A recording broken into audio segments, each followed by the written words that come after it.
ini jadinya, cuma sayangnya nggak berani.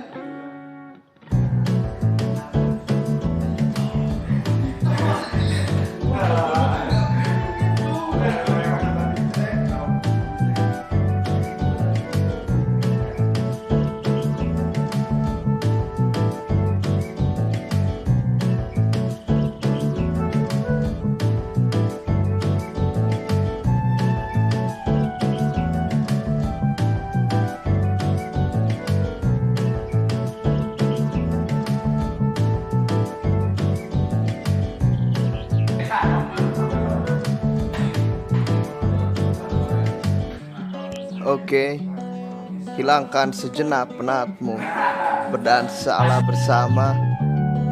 Jangan lupakan kopi hitammu. Alright, ayo berdansa.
Lagi nih, kok kita di part yang kedua ya, yang part yang kedua, season yang kedua. Dan di sini kita akan lebih banyak membahas tentang drippernya ya, alat seduh manualnya ya, kok. Nah, sebelum kita ngebahas yang si sore dripper ini, nah kita mau membahas tadi yang dripper yang mungkin dripper sejuta umat ya, V60 yang hampir ya guys di setiap coffee shop tuh si dripper itu ada. Nih kebetulan di sini kita ada 3 dripper produk Hario semuanya, tapi memiliki karakter yang berbeda-beda. Yang pertama ini dripper klasik ya, toh ini V60 01 ukuran 01 klasik. Terus yang kedua ini seri Tetsu Kasuya. Nah dia 02 agak sedikit berbeda guys. Ini di bagian yang ulir bawahnya itu dia kosong ya, putus. Nah terus yang ketiga ini drip suite toh. Drip suite dia 02 juga ya guys, ini 02. Cuman memang perbedaannya dibandingkan yang 2 dripper yang tadi itu, si drip suite ini itu dia punya locknya ya, lock. Jadi dia semodel apa itu, dia ada kayak bola ya, yang berfungsi dia sebagai kalok sih sebetulnya. Jadi kalau misalnya saya boleh cerita tuh, dari 3 dripper ini tuh, kalau misalnya yang 2 ini dia itu perkolasi, teknik manual seduh perkolasi. Nah kalau yang si drip suite ini dia bisa perkolasi, full perkolasi, tetapi si drip suite-nya ini dia tidak difungsikan, dibuka. Nah tapi uniknya untuk yang si drip suite ini kita bisa memadukan 2 teknik seduh, imersi dan perkolasi. Jadi imersi rendah dengan perkolasi kan dia hanya melewati saja ya, menjadi larutan kopi. Nah toh dari ketiga dripper ini yang paling sering kita pakai itu yang mana? Yang klasik ya. Yang klasik. Ini yang klasik ini, dan ini pun ada 3 bahan material ya. Oke. Ini yang keramik, terus ada yang akrilik, sama ada yang metal ya. Kayak gitu. Dan itu pun sangat berpengaruh terhadap hasil hasil seduhan menurut saya dari ketiga bahan yang berbeda itu. Yang setelah saya coba lumayan ada perbedaan. Nah, toh yang bisa menyebabkan perbedaan hasil seduhan toh dari tiga alat tadi itu sebetulnya apa sih? Dari bahan bisa, Oke. terus ya parameter seduh yang jelas. Yang harus pertama dipelajari sih parameter seduh. Nah, kalau misalnya kita ngobrolin tiga bahan tadi kan ada keramik, ada plastik, ada yang steel itu ya. Steel. Yang paling banyak dipakai di kedai-kedai itu yang mana? Yang plastik sih. Yang Yang plastik. harganya lebih murah. Oh, yang plastik itu harganya lebih murah. Kisaran berapa sih, Pak? Kalau boleh tahu? 90.000.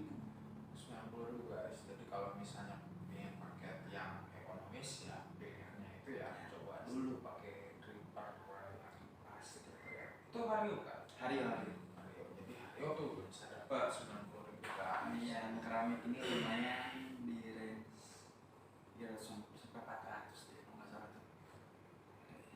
Sama yang plastik ya lebih aman lah ya. Ketika jatuh dia tidak pecah pertama. Kalau yang keramik ini lumayan senggol dikit ataupun yang pakainya kurang agak hati-hati ya pecah dulu ya.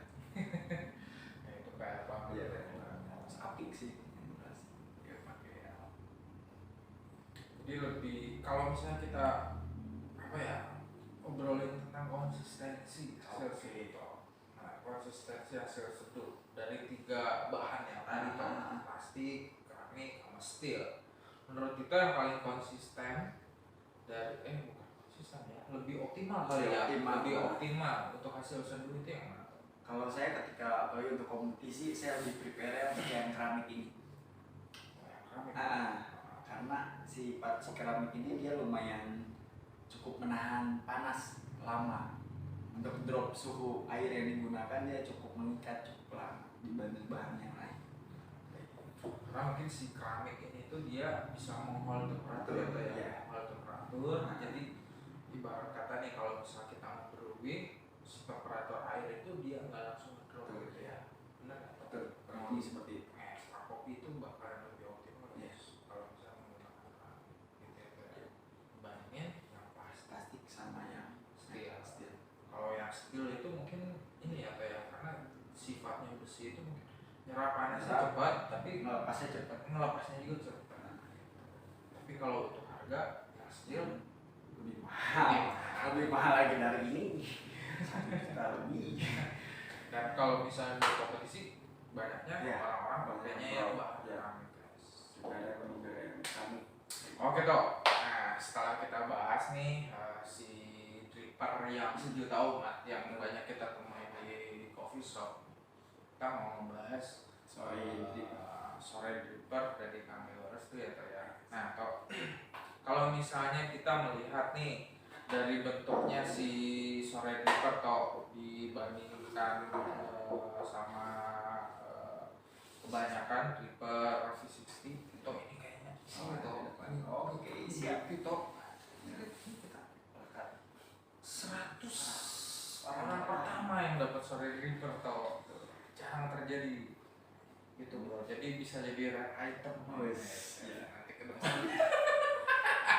Lo kayak yang apa sisi yang kecil ini udah nggak produksi lagi. Oh iya nih teman-teman nih yang dripper V60 yang Tetsu ini si Haryo udah Iya, produksi jadi rare ini item. jadi rare item.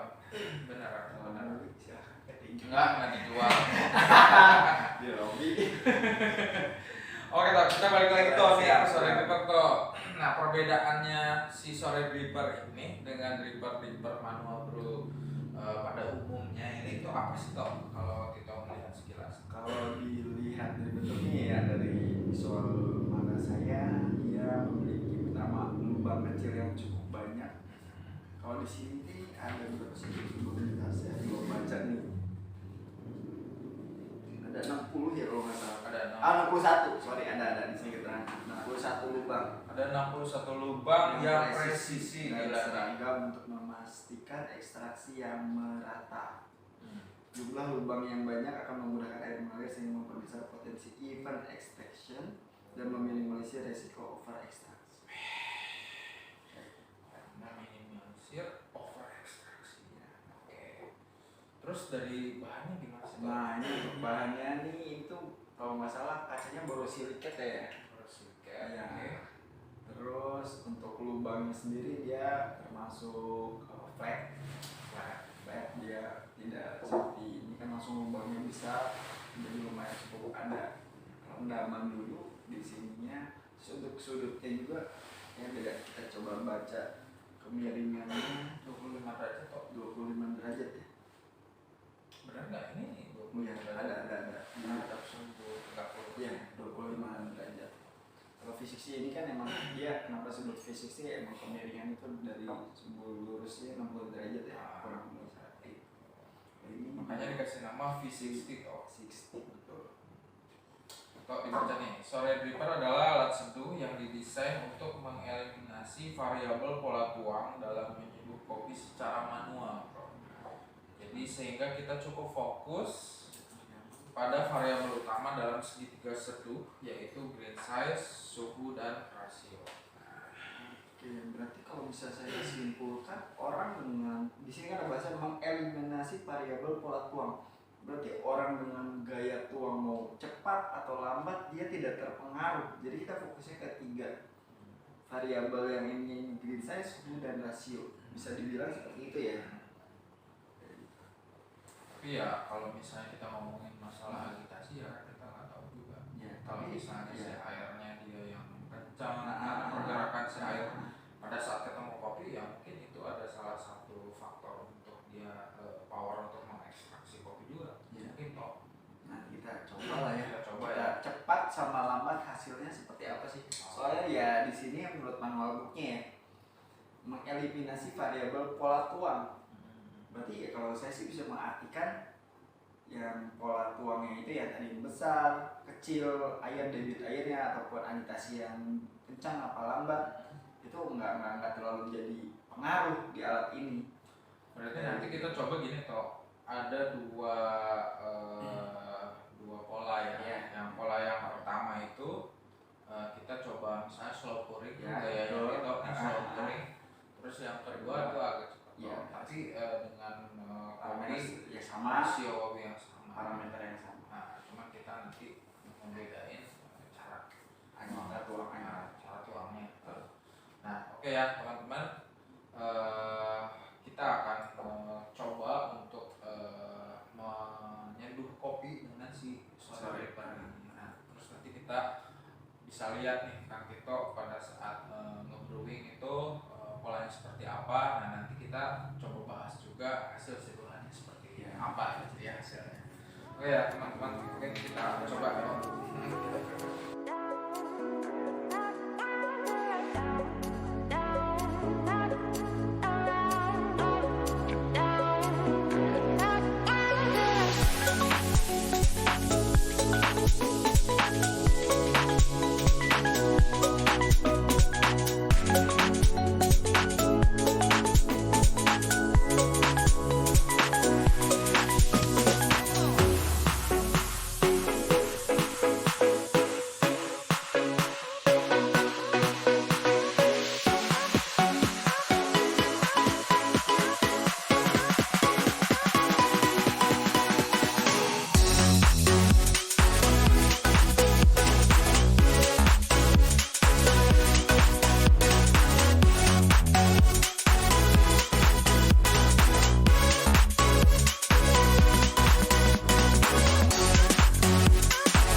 Lebih cepat 10 detik.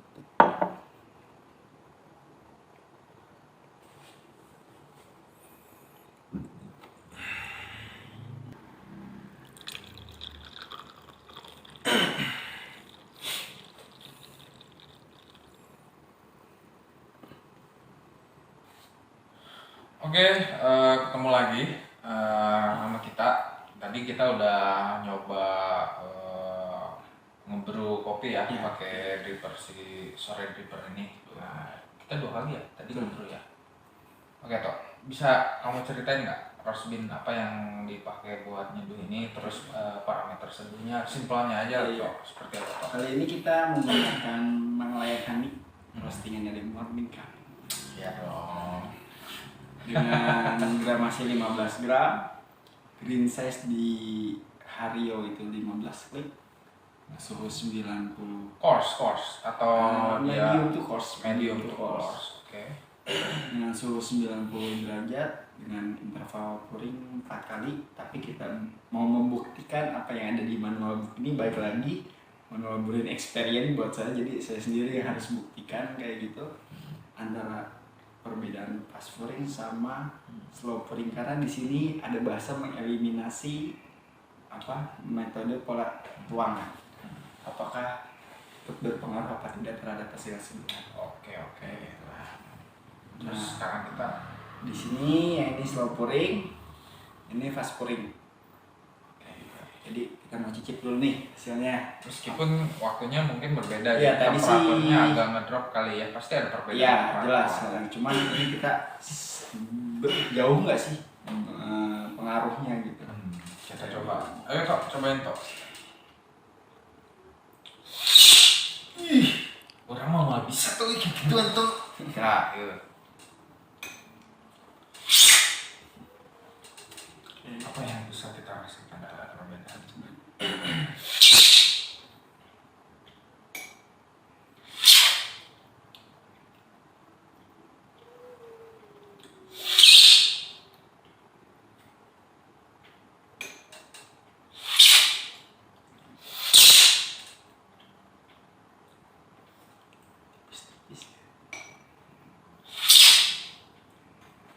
Bersama sih. Iya, hampir sangat tipis sekali. Ini karena perbedaan suhu aja ya, tadi karena kita ngebrunya bareng ya.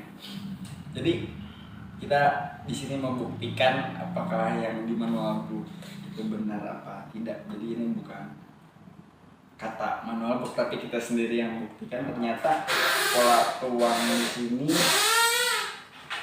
saya pribadi sih ya, akhirnya saya bisa setuju dengan manual book ini. Pola tuang tidak terlalu berpengaruh ya teman-teman. Ya ada perbedaan tipis, tapi Iya, mungkin ini cuman karena secara perbedaan dari suhu tempat. aja menurut saya kayak gitu. Secara karakter body, acidity, flavor kayak gitu ini hampir sama menurut saya.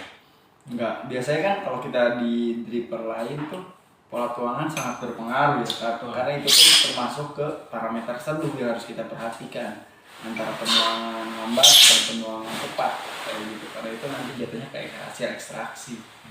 Cuman ya akhirnya kita buktikan sendiri di alat ini, ternyata ya tidak terlalu signifikan ternyata. Gitu. Kalau yang teman-teman yang sukanya pouring cepat gitu, yang pouring lambat, ternyata nggak terlalu signifikan. Bisa mengeliminasi Nah, ketidakkonsistenan dalam pouring. Mungkin ya PR kita kan biasanya kan konsistensi pouring ya, penuangan airnya itu kadang agak PR sih. Cuma di alat seduh ini nggak terlalu pengaruh ya. Ya inilah uniknya yang bisa kita dapatkan di manual brew ya. Iya, Tok. betul. Banyak banget parameter seduh dan teknik-teknik, dan itu juga dipengaruhi salah satunya dengan si toolsnya ya, atau drippernya. Oke Tok, makasih banyak nih Tok. Sama-sama. Kamu udah mampir ke sini, Ya. kita ngebahas tentang manual brew. Nanti kita ngobrol lagi lah ya sama teman-teman yang lain. Oke, mudah-mudahan obrolan kita nih Tok, pembahasan tadi tentang manual brew ini bisa bermanfaat buat teman-teman yang mau belajar atau yang lagi belajar, yang mau experience macam-macam dripper. Oke Tok, mungkin terakhir pesan-pesan buat teman-teman nih Tok. Nah, buat teman-teman sendiri, untuk kopi ini kan sangat luas ya di industrinya. Dari hulu sampai hilir ini teman-teman bisa jadi spesialisnya kayak gitu. Nggak semuanya harus diperdalam, tapi di salah satu bidangnya kita harus benar-benar ngulik sampai kita jadi spesialisnya sih menurut saya.